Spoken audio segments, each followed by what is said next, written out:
ನಮಸ್ಕಾರ ಎಲ್ಲರಿಗೂ welcome back to my channel. ಇವತ್ತು ನಾನು ಮಾಡ್ತಾ ಇರೋದು ಮಸಾಲ ವಡ.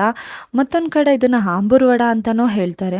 ತುಂಬ ಟೇಸ್ಟಿ ಆ್ಯಂಡ್ ಕ್ರಿಸ್ಪಿ ಆಗಿ ಇರುತ್ತೆ ಮಸಾಲ ವಡ. ಇದು ಮಾರ್ನಿಂಗ್ ಟಿಫನ್ ಜೊತೆ ಆಗಲಿ ಇಲ್ಲ ಈವ್ನಿಂಗ್ ಸ್ನ್ಯಾಕ್ಸಿಗಾಗಲಿ ಇದು ಪರ್ಫೆಕ್ಟಾಗಿ ಇರುತ್ತೆ.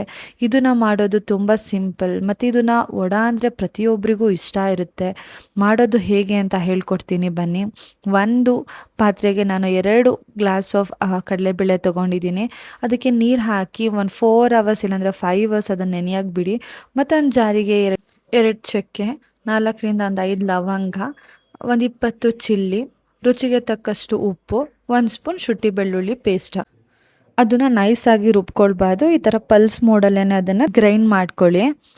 ಅದನ್ನು ತುಂಬ ನೈಸಾಗಿ ಪೇಸ್ಟ್ ಮಾಡ್ಕೊಳ್ಬೇಡಿ, ಯಾಕೆಂದರೆ ಅದು ನೀವು ಚಿಲ್ಲಿ ಬಾಯಿಗೆ ಸಿಗಬೇಕು ವಡೆ ಹಾಕಿದಾಗ. ಅದಕ್ಕೆ ನಾನು ಪಲ್ಸ್ ಮೋಡಲ್ಲೇ ಅದನ್ನು ಮಾಡ್ಕೊಳ್ಬೇಕು, ಚೆನ್ನಾಗಾಗುತ್ತೆ.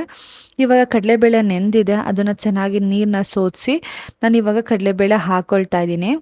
ಅದನ್ನು ಇವಾಗ ನಾನು ಪಲ್ಸ್ ಮೋಡಲ್ಲೇ ಗ್ರೈಂಡ್ ಮಾಡ್ಕೊಳ್ತೀನಿ. ತುಂಬ ನೈಸಾಗಿ ಮಾಡಿಕೊಂಡ್ರೆ ವಡೆ ಚೆನ್ನಾಗಿ ಬರಲ್ಲ. ಪಲ್ಸ್ ಮೋಡಲ್ಲೇ ಮಾಡ್ಕೊಳ್ಬೇಕು. ಒಂದು 3 to 4 ಟೈಮ್ಸ್ ಪಲ್ಸ್ ಮೋಡಲ್ಲೇ ಅದನ್ನು ಗ್ರೈಂಡ್ ಮಾಡ್ಕೊಳ್ಳಿ. ಅದನ್ನು ನಾಡಿ ಒಂದು ಪಾತ್ರೆಗೆ ನಾನು ಇವಾಗ ಹಾಕ್ಕೊಳ್ತಾ ಇದ್ದೀನಿ. ಈ ಥರ ಕನ್ಸಿಸ್ಟೆನ್ಸಿ ಬರಬೇಕು ವಡೆಗೆ, ಆಗನೇ ವಡೆ ತುಂಬ ಚೆನ್ನಾಗಾಗುತ್ತೆ. ನೀವೇನಾದ್ರು ತುಂಬ ನೈಸ್ ಅಕ್ಕಿ ಹಿಟ್ಟು ಹಾಕ್ಕೊಳ್ಳಿ, ಆವಾಗ ಸ್ವಲ್ಪ ಕ್ರಿಸ್ಪಿಯಾಗಿ ಅದು ಚೆನ್ನಾಗಿ ಬರುತ್ತೆ ವಡೆ. ಇವಾಗ ನಾನು ಸಣ್ಣದಾಗಿ ಚಾಪ್ ಮಾಡಿ ಕರ್ಬೇವಿನ ಸೊಪ್ಪು, 1 ಹಿಡಿಯಷ್ಟು ಕೊತ್ತಂಬರಿ ಸೊಪ್ಪು, ಒಂದು 2 ಮೀಡಿಯಮ್ ಸೈಜ್ ಈರುಳ್ಳಿ ಸಣ್ಣದಾಗಿ ಚಾಪ್ ಮಾಡಿ ಕಟ್ ಮಾಡಿ ಹಾಕ್ಕೊಳ್ಬೇಕು. ಒಂದು ಅರ್ಧ ಕಟ್ಟು ಸಬ್ಬಗೆ ಸೊಪ್ಪು, ಅದನ್ನು ಮಿಕ್ಸ್ ಮಾಡ್ಕೊಳ್ಬೇಕು. ಆವಾಗ ನಾವು ಇವಾಗ ಅದರಲ್ಲಿ ನೀರು ಬಿಟ್ಕೊಳ್ಳುತ್ತೆ ಈರುಳ್ಳಿಲಿ ಮತ್ತು ಎಲ್ಲ. ಆಗ ನಾವು ಸ್ವಲ್ಪ ಹೊತ್ತು ಒಂದು 2 ಮಿನಿಟ್ಸ್ ಅದನ್ನು ನೆನೆಯೋಕೆ ಇಟ್ಟರೆ ಆವಾಗ ಚೆನ್ನಾಗಿ ಸಾಫ್ಟಾಗಿ ಆಗುತ್ತೆ. ಆನಿಯನ್ ಎಲ್ಲ ನೀರು ಬಿಟ್ಕೊಳ್ಳುತ್ತಲ್ಲ, ಮತ್ತು ಆ ವಡೆ ಬಿಡಬೇಕಾದ್ರೆ ತುಂಬ ಚೆನ್ನಾಗಿ ಬರುತ್ತೆ. ನಾನೊಂದು 2 ಮಿನಿಟ್ಸ್ ಅದನ್ನು ಹಾಗೆ ಇಡ್ತಾಯಿದ್ದೀನಿ. 1 ಪ್ಯಾನ್ಗೆ ಎಣ್ಣೆ ಮತ್ತು ವಡೆ ಹಿಟ್ಟನ್ನ ಒಂದೊಂದೇ ಉಂಡೆ ಮಾಡಿ ಒಂದು ಪ್ಲೇಟಿಗೆ ನಾನು ತೆಗೆದಿಟ್ಕೊಳ್ತಾ ಇದ್ದೀನಿ ಮುಂಚೆನೇ. ಏಕೆಂದರೆ ವಡೆ ಹಾಕ್ಬೇಕಾದ್ರೆ ಈಸಿ ಆಗಲಿ ಅಂತಲೇ ಮುಂಚೆನೇ ಉಂಡೆ ಕಟ್ಟಿಟ್ಕೊಳ್ತಾ ಇದ್ದೀನಿ.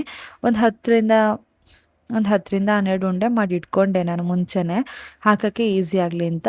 ಈಗ ಎಣ್ಣೆ ಚೆನ್ನಾಗಿ ಕಾಯ್ದಿದೆ ಇವಾಗ ಆಲ್ಮೋಸ್ಟು. ಈಗ ನೋಡಿ ಒಂದೊಂದೇ ವಡೆನ ನಾನು ಅದಕ್ಕೆ ಹಾಕ್ಕೊಳ್ತಾ ಇದ್ದೀನಿ. ನಾನಿವಾಗ ತೆಳುವಾಗಿ ತಡ್ಕೊಂಡಿದ್ದೀನಿ ವಡೆನ. ತೆಳುವಾಗಿ ತಟ್ಟಿನೇ ಹಾಕ್ಕೊಳ್ಳಿ, ತುಂಬ ಕ್ರಿಸ್ಪಿಯಾಗಿ ಚೆನ್ನಾಗಿ ಬರುತ್ತೆ. ದಪ್ಪ ಮಾಡಿಕೊಂಡ್ರೆ ಅಷ್ಟು ಚೆನ್ನಾಗಿರಲ್ಲ ವಡೆ. ತೆಳುವಾಗಿ ನಿಮಗೇನಾದ್ರು ಕೈಯಲ್ಲಿ ತಟ್ಟಕ್ಕೆ ಬರಲ್ಲ ಅಂದರೆ ವೀಳ್ಯದೆಲೆ ಆಗಲಿ ಇಲ್ಲಾಂದರೆ ಬಾಳೆದೆಲೆಲಾಗಲಿ ನೀವು ತಟ್ಟಿ ಅದಕ್ಕೆ ಬಿಟ್ಕೊಳ್ಬೋದು. ನೋಡಿ ಇವಾಗ ನಾನು ಒಂದು ಸೈಡ್ ಇವಾಗ ನೀವು ಚೆನ್ನಾಗಿ ಬೆಂದ ಮೇಲೆ ಅದನ್ನು ತಿರುಗಿಸಿ, ಇಲ್ಲ ಅಂತ ಅಂದರೆ ಅದು ಹೊಡೆದೋಗ್ಬಿಡುತ್ತೆ. ನೀವು ನೀಟಾಗಿ ಒಂದು ಕಡೆ ಚೆನ್ನಾಗಿ ಬೆಂದ ಮೇಲೆ ಅದನ್ನು ತಿರುಗಿಸಾದ್ಮೇಲೆ ಮತ್ತೆ ನೋಡಿ ಇನ್ನೊಂದು ಕಡೆನೂ ಗೋಲ್ಡನ್ ಕಲರ್ ಆಗಂಗೆ ಚೆನ್ನಾಗಿ ಬೇಯಿಸಬೇಕು 2 ಸೈಡೂ. ನೋಡಿ ಈ ಥರ ಚೆನ್ನಾಗಿ ಬೇಯಿಸಿ ಗೋಲ್ಡನ್ ಕಲರ್ ಆಗೋವರೆಗೂ ಚೆನ್ನಾಗಿ ಬೇಯಿಸ್ಬೇಕು.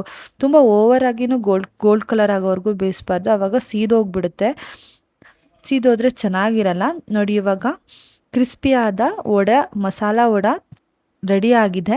ನಿಮಗೂ ಕೂಡ ಇದು ಇಷ್ಟ ಆಗಿದೆ ಅಂತ ಅಂದ್ಕೊಳ್ತೀನಿ. ಇಷ್ಟ ಆಗಿದರೆ ನೀವು ಕೂಡ ಕಮೆಂಟ್ಸ್ ಮೂಲಕ ತಿಳಿಸಿ. ಇನ್ನಷ್ಟು ವಿಡಿಯೋಗೋಸ್ಕರ ಲೈಕ್ ಮಾಡಿ, ಶೇರ್ ಮಾಡಿ, ಸಬ್ಸ್ಕ್ರೈಬ್ ಮಾಡಿ. ಅಂಟಿಲ್ ನಾನು ನೆಕ್ಸ್ಟ್ ವಿಡಿಯೋ ಸಿಗೋವರೆಗೂ ಹೀಗೆ ನನ್ನ ಸಪೋರ್ಟ್ ಮಾಡ್ತಾಯಿರಿ. And thank you for watching.